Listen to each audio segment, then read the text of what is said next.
In this particular video, we will learn about creating data validation, which should be a dynamic one. So let us understand how to create dynamic data validation and why we should create.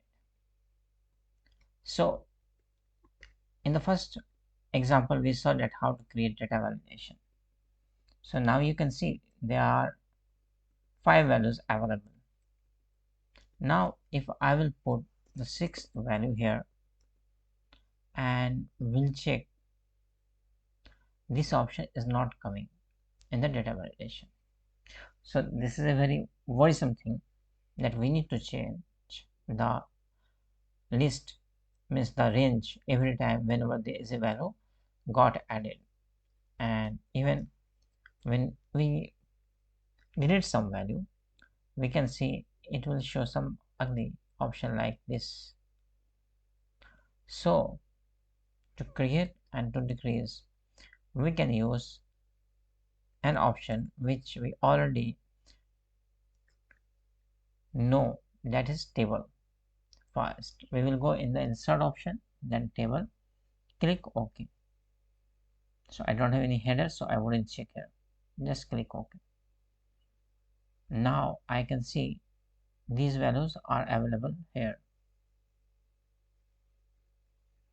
Now first time I will go and change the data validation option.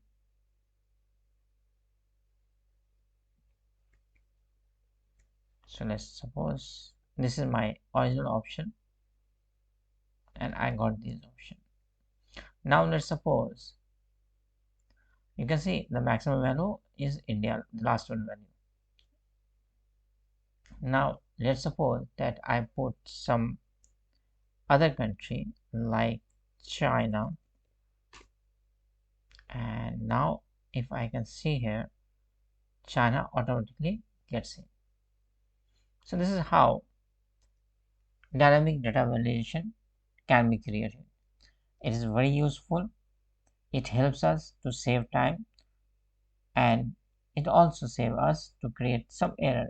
It might be possible that whenever there is a new value added, we will not be able to do it at the right time, and it will lead us to some errors. So as per my understanding, this dynamic data validation is very useful. It helps us.